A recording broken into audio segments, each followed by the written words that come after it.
আসসালামু আলাইকুম বন্ধুরা, রুহানি চিকিৎসালয়ে আপনাদের সবাইকে স্বাগত। আজকে আপনাদের মাঝে দেখাবো 3 শিরের হাড়জোড়া গাছ কিভাবে চিনবেন। কথা বুঝতে পারছেন? মানে চিনার উপায়টা আপনাদেরকে দেখাবো সরাসরি।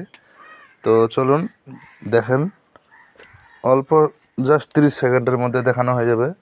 এই যে এটা হচ্ছে একটা হাড়জোড়া গাছ, দেখতে পাচ্ছেন। এটার পাতা আছে, অনেকটারই পাতা নাও থাকতে পারে।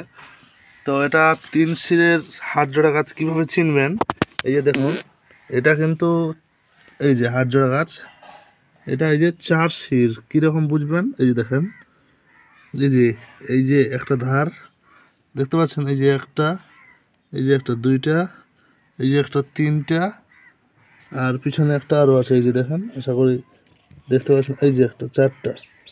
ঠিক আছে, এটা 4টা শির আছে, এই যে দেখতে পাচ্ছেন, এটা চালানো হয়েছে গাছটা, এই যে দেখেন, এটা এই যে 4 শিরে। কিন্তু 3 শিরের ক্ষেত্রে এই যে 1, 2 এবং এই 3টে থাকবে, 4টা থাকবে না। কথা বুঝতে পারছেন? তো আশা করি আপনাদের বুঝতে সমস্যা হয়নি।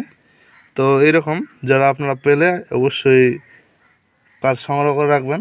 তো 3 শিরে হাড়জোড়া গাছ চেনার উপায়টা আপনাদের মাঝে বললাম। তো ভালো থাকবেন, দেখা হচ্ছে আগামী ভিডিওতে।